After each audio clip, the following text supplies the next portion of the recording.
BeTheTalk, episode 210, featuring Rob Portil. Welcome to BeTheTalk. We go behind the talk 7 days a week for tips and techniques to help you change the world. I'm Nathan Eckel, and a talker myself. I'm interviewing others who change the world with their talk. You can too, even if you've never given a talk before. Let's get started with today's show. We are live with Rob Portil. Rob, are you ready to talk? I'm very ready. Glad to be here. Rob Portil is a recording studio owner, commodities trader, manufacturer of the world's fastest production car, internet web developer, organizer of TEDx Sedona, and co-organizer of the Sedona Photography Symposium. Rob Portil, welcome to the talk. Thank you. Thank you. So, TEDx Sedona, I've got to tell everybody, we have had some of our best interviews with some of your alumni, Rob. So we've got, just to name a few, we've got, episode 83, Reversing Pollution with Fernando Uribe-Romo.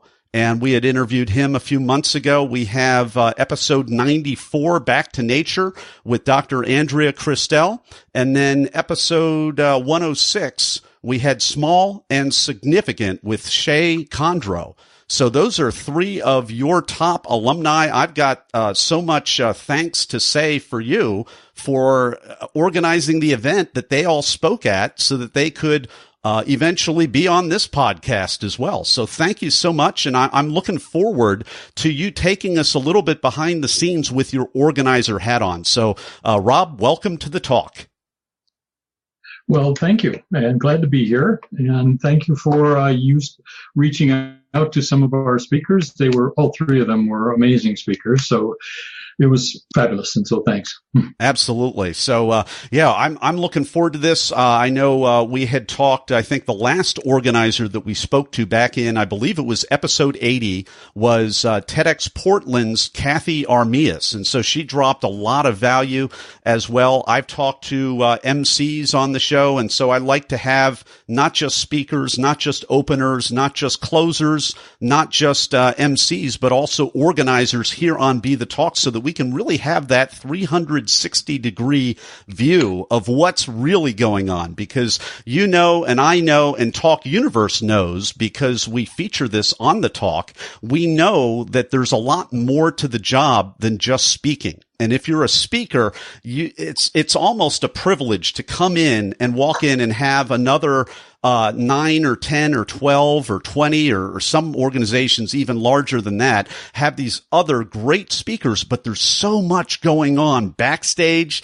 There's so much going on with the sponsors. There's so much going on with just pulling the whole thing together. And the lucky person that does that at TEDx Sedona, Rob, is you.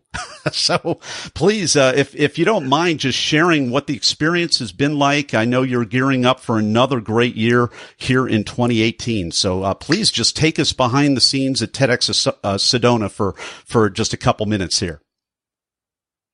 Well, so it started very oddly in the sense that I've always been a fan of TED. So for 30 years, I've been looking at TED Talks and had friends of mine go to the main TED. I had not been to it. But when I first moved to Sedona, I'm a big health advocate and been a health researcher for 30 years. And I'm big in the technology areas. So when we got here, I went, gee, I'd love to do a TEDx on health. And it just shows my naivete when I tell you the rest of this. But the next step was a friend of mine who was the ex-mayor was in charge of was organizing a group called the Sedona Culture Collaborative, and they were aimed at the big art community that was here. And so I was talking with him one day, this is 2 years later, and I went, gee, we should do a TEDx about art because it's really what Sedona is very much about. And so then I went, well, if I don't get off my butt and actually do this, it'll never happen. So I got a hold of TED and applied for the license and found out, well, it has to be multidisciplinary. And at first I was a little taken aback. I didn't know that. That's how naive I was. The second part was I went, that's great. That's fine. It's why I watch TED. It's got everything on it, and there's areas that I know a lot about and I follow deeply. And so we got to work. and reached out to a few people that I knew could do great things in particular arenas. You've met a couple. Fernando was one we actually reached out to because every university in the world is working on the concept of converting CO2 to oxygen. And it's very difficult, and everybody's been trying to do it because theoretically it's possible. And Fernando's group was the first people to make a breakthrough in that arena. And so I literally reached out to him, and he spent several months going from mediocre speaker to being one of our best. He was just delightful and amazing. But from the behind the scenes perspective of it, we spent the better part of last year talking to people that either submitted or we reached out to. And it was difficult. There was one speaker we actually cut a month before the event because she was so bad. I say she, I shouldn't even say that, but she was so bad that she was like your worst image of your worst college professor.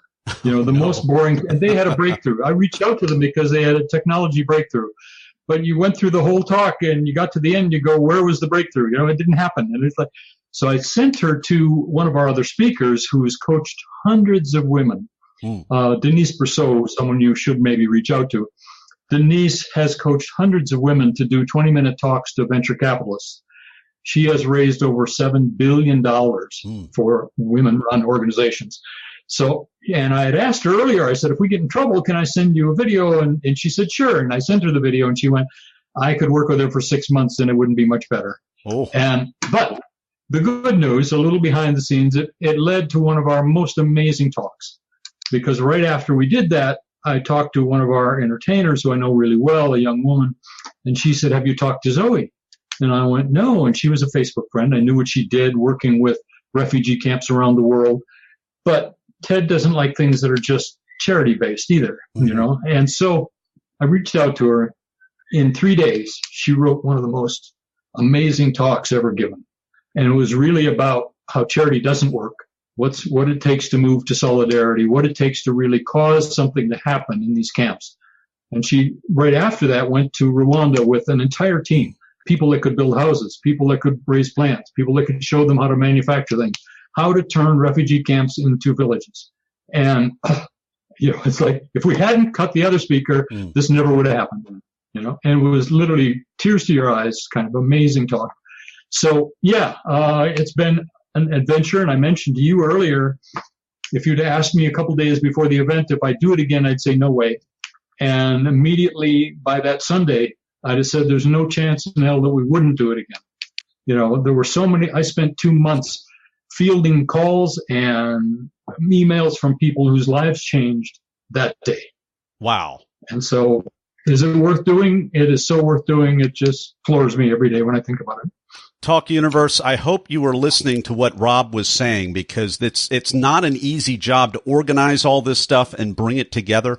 If you've ever managed a production, an art, you know, I'm thinking of like a Broadway production or a drama club or something like that. There's all kinds of calls that need to be made. And it's almost similar to organizing some kind of a orchestra or a choir or a drama or something like that. Sometimes, and you heard it yourself, sometimes you have to make the tough call to cut people from the team or from the lineup if they're not stepping up. And that's one of the reasons why I bring on the successful alumni of these talks to help you understand when it's time for your talk, that it's going to not just be a matter of getting your talk accepted, but it's a matter of applying the habits, especially after you're accepted, so that you actually make it to the stage and actually be able to be a clutch player that people like Rob can depend on in that lineup. Because in a lineup of 5, 10, 20 different speakers,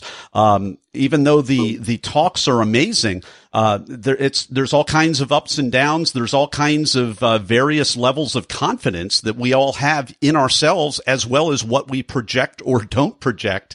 And so it's the job of the organizers and the other people on the team to be able to gauge these things. And Rob and I and everyone else that I bring on this podcast, we want you to be strong. We want you to be prepared, and we want you to do what Rob is doing here, which is upping the level and the caliber of play. Sometimes that happens just by encouraging people to get more coaching. Sometimes that happens through a hard, crucial conversation. Sometimes that has to happen by cutting people from the lineup. But you got to make the tough calls, and then the result, like Rob says, is life-changing, and it's magical because you go from complete exhaustion and saying, I'm never going to do this again right before the event. And then the event happens, and then you say, there's no way I'm not going to do this ever again. So, Rob, anything that you'd like to add to that? I just try to summarize everything that you said, but I want to give you the last word on that. Well, two things. One is that it was an amazing team effort.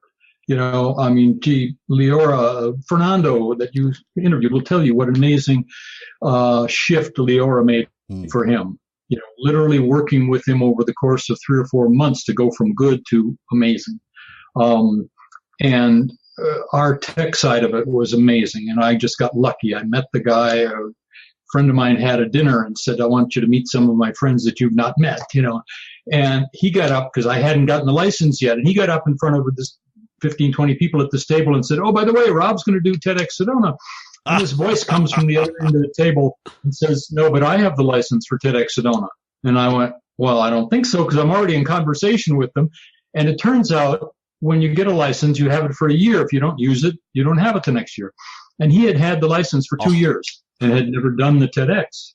And we get together. We're now close friends. He said, I love doing the tech. I love doing the filming. I built the place where we were going to have it. He had built out the sound system, built out $30,000 projector, and built everything in place. And he said, I love doing the tech. So that's me. He said, I don't like doing the organizing and managing all this stuff. So, we're a team, and we've been a team ever since. And he's an amazing guy, Dex. And he had done 6 TEDx Burning Man. He does TEDx Burning Man. They call it TEDx Black Rock City. But the big other thing to say to people and to be clear about is, we're not looking for great speakers. We're looking for great ideas. And the bottom line is, if you have a great idea that you really need and want to share with the world, we can help you be a better speaker. It's all about, it has to start with the idea. It has to start with your passion for the idea.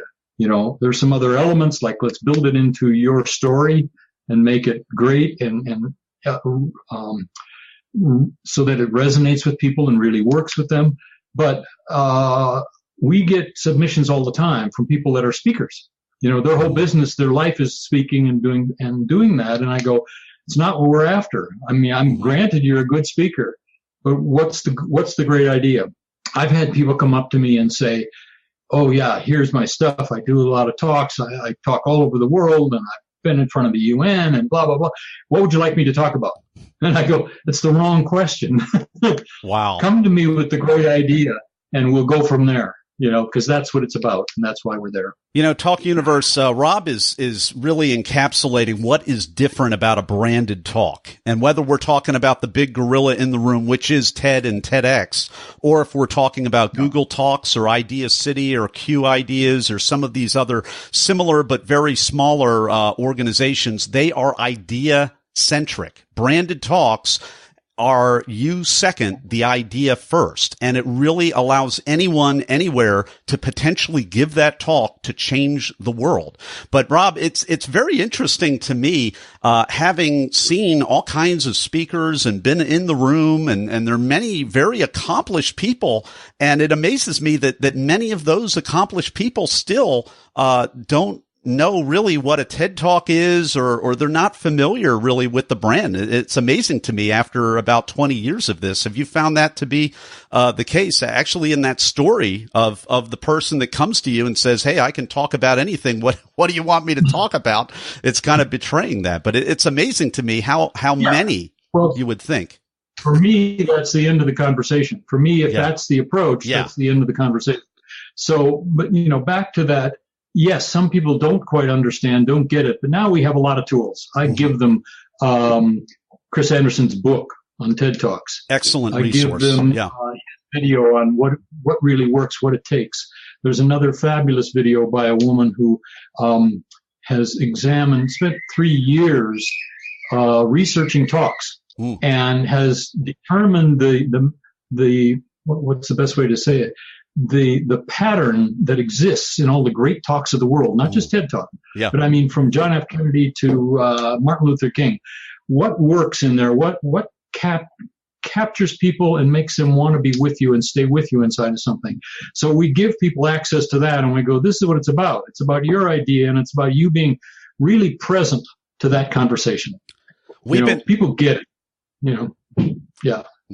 We've been enjoying this conversation with Rob Portil. He is the organizer at TEDx Sedona. We've enjoyed 3 of his alumni here in previous episodes of BeTheTalk, and we've got even more for you, Talk Universe. We're going to pivot over to you in just a moment when we go for the Blitz Round. People ask, how could I start a 7-day-a-week podcast?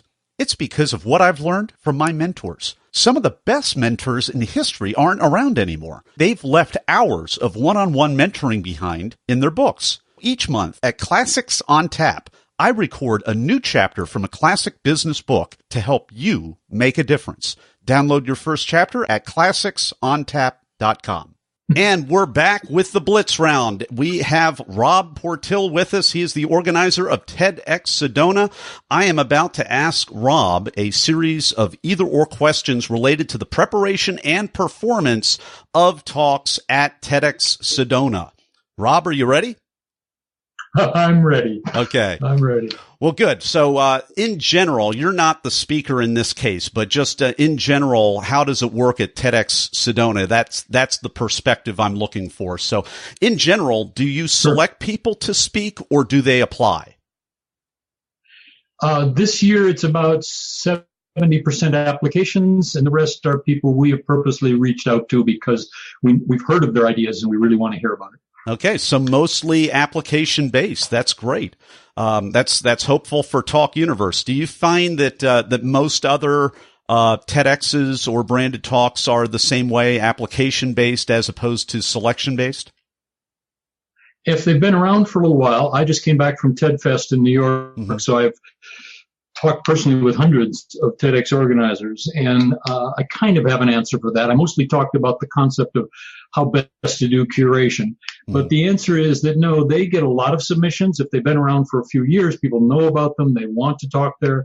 But a lot of them do what I do, which is reaching out to those areas that they really have heard something about, either technology or health in our case, and things that we want to hear about.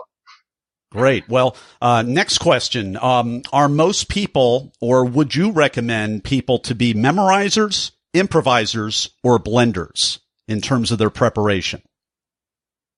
If you'd asked me last year, it would have been a different answer. Okay. I thought people needed to memorize it. I also realized for myself, I am an improvisational speaker. I am infinitely better at that. If I have to memorize something, it always sounds flat. It's harder for me to be present. And I realized that was a problem for some people last year. And I've only subsequently gotten to the place where, no, I'm good. If they need some notes, we'll give them a teleprompter if necessary. I don't want them reading it, but I need them to be present to this conversation. And if that means not trying to remember all the stuff they were trying to remember, fine. You know, if notes will help, we'll go for it, because it's what's more important is them being present to that audience and to the talk. Rob, do you find that most people have nerves, or do they walk out and they're in the zone, or neither, or both? Both. Some people that were nervous, when they're actually there, it kind of goes away. And last year we had no problems like that. You know, everybody did really well, and most people had memorized their things and were still very present to it. In one case, the day before in the walkthrough, one of the people faltered dramatically. It was like we thought we're in trouble. You know, halfway through, and it all went away. And I went, oh my God. But she got some coaching from somebody who was really good, who used to work for the Obamas, in fact. And she was fabulous the next day. She was dead on and perfect. So, you know, it can happen, but mostly people are pretty comfortable by the time they're there, but they may spend months being uncomfortable because they get that this is potentially the talk of their life, you know, so. Well, and congratulations to you for not pulling the plug, but giving that person a chance to get the resources to recoup with that last day of preparation. I guess my question to you as an organizer is what, and this may be something that you're conscious of, it may not, but I'm wondering what goes through your head and what criteria is there if you need to pull the plug on someone, which you mentioned you had to do at one point in the preparation process, or not, like you just shared in this anecdote. Is there a criteria? Is there a gut level feeling? What's going on? Well, best answer is that when we originally do the submission form for people, all we're asking for is a good definition of the idea and any video showing them speaking, just so we know their voice isn't terrible, they're not a joke when they're in front of somebody, and so just to feel like it's possible. So that's all we ask for initially. What we do next is ask for them to kind of write it and give us 5 minutes of it, beginning, end, somewhere in there. Give us 5 minutes of the talk. That gets us to the point of, gee, we've already agreed the idea sounds great. Can they express it? Can they put that in a way that is accessible to people and resonates with people? That's like step 2. Step 3 is, okay, if they're a little stumbly on how they're doing it, we'll coach them on speaking. But all goes back to, it's got to be the great idea. They've got to be able to express that in a matter of minutes, what that idea is and why that's important. And then part 3 is they need to resonate with people in a great way, but we can work on that. But the first 2 have to be in place. And if they're not, then it's over. So we've been enjoying the Blitz round with Rob Portil. He is the organizer of TEDx Sedona. We've been enjoying this very much, and I would be remiss if I didn't let you know where you could go to find out more about Rob and the work that he does.